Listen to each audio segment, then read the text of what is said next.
amigos e irmãos, a paz do Senhor. Que alegria poder me dirigir a você para falar de um personagem que eu reputo como um dos mais importantes da história da igreja cristã contemporânea. Eu estou falando de um homem que ouviu o chamado, aceitou o desafio, foi e deu muitos frutos. Estou falando do missionário brasileiro Olinto de Oliveira. 40 anos de atuação especificamente em missões transculturais na Ásia.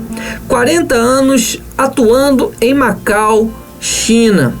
Eu tive a oportunidade de ouvir falar do pastor Olinto de Oliveira pela primeira vez no ano de 1998 em matéria publicada na revista Seara e no jornal da Sename, Secretaria Nacional de Missões das Assembleias de Deus, à época editado pelo pastor Joel Dutra.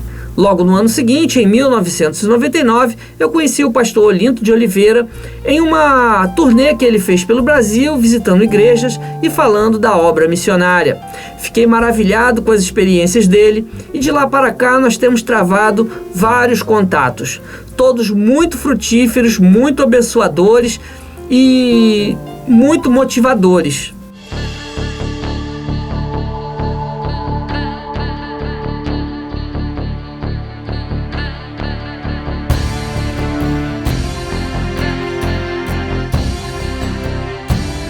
Macau é multicultural.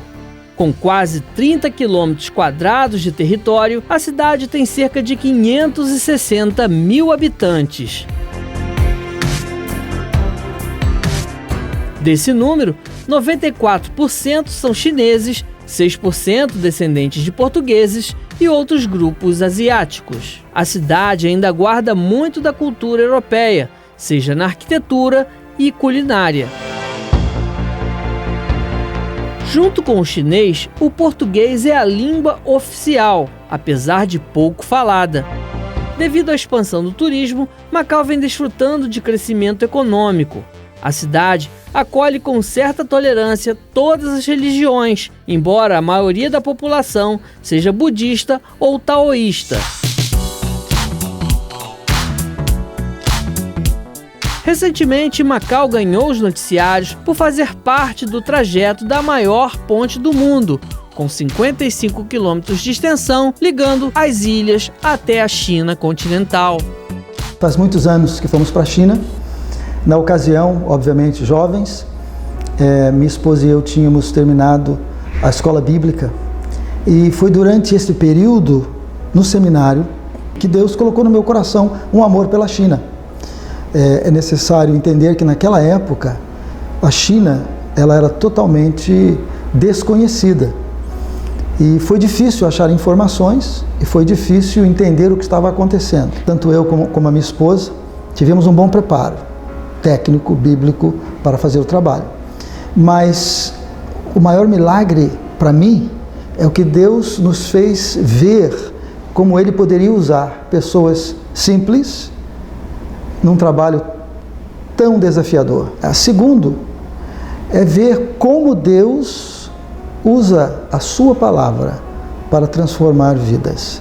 Nestes anos, nós temos visto, dezenas, poderia dizer centenas de vidas, que foram transformadas através do nosso testemunho, usando a palavra de Deus. Nós, em Macau, hoje, temos instituído uma igreja internacional que visa alcançar os internacionais que chegam em Macau ou vivem em Macau, bem como os nativos chineses. Então nós estamos vendo com muito bons olhos o aumento do evangelho em Macau. Porém, tem que ser entendido que a situação em Macau é uma situação em que a população é muito materialística. Nós temos um projeto que é levar o ensino, a prática de liderança cristã, uma liderança criativa, para os nossos líderes. Nós temos feito isso já em algumas nações. O ano passado foi a primeira vez que fizemos no Brasil e foi muito gratificante. Este ano fomos ao Japão e no Japão fizemos um módulo novo que é liderança cristã e autoridade espiritual. E nós fomos convidados por 2 igrejas no Japão para dar o curso à liderança local e foi muito interessante. E nós estamos vendo como uma nova perspectiva de trabalho, porque nesse mundo que vivemos, controverso, Nós precisamos, como líderes, capacitar a nossa liderança a ter uma maneira cristã de ver a sua forma de agir. Quando eu digo liderança cristã, eu não estou me dizendo a liderança apenas que trabalha na igreja, mas uma liderança que serve a Cristo fora da igreja.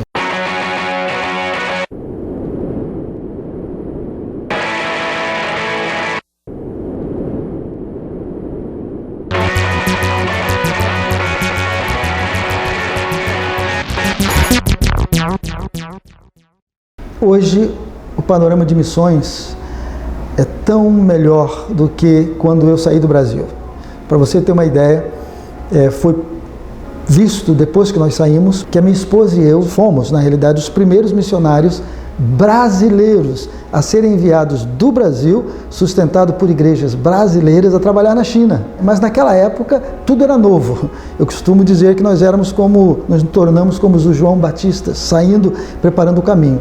Hoje, o universo missionário no Brasil é tão grande, há tantas agências. Então eu aconselho, se há alguém que queira fazer missões, primeiro, entenda que é isso que Deus quer de você.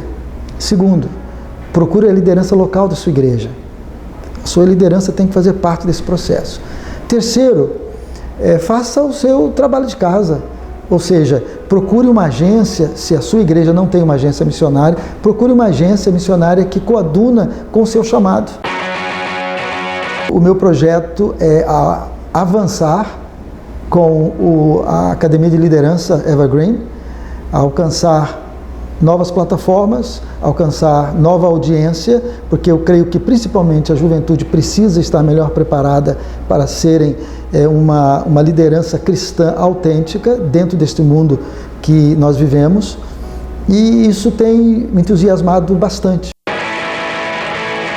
Pastor Olinto de Oliveira juntou as experiências dele no livro Missões, a Hora Chegou. Uma obra que vai trazer para você muitas reflexões, informações e, acima de tudo, no final de cada capítulo, dinâmicas de grupo. São 208 páginas de linguagem simples, adequada e, acima de tudo, extremamente edificante. É um livro que você não pode deixar de ler, não pode deixar de ter na sua biblioteca. Eu, particularmente, estive lendo e posso lhe dizer que é um livro marcante, um livro que busca conscientizar cada cristão de que fazer missões não é uma opção, é sim um chamado, é sim uma ordem de Jesus, é sim para todos aqueles que desejam ser como o nosso mestre foi. Então, fica aqui a dica. Missões, a Hora Chegou, do meu amigo pastor Olinto de Oliveira. Um livro que você não pode deixar de ler. Um forte abraço e a paz do Senhor.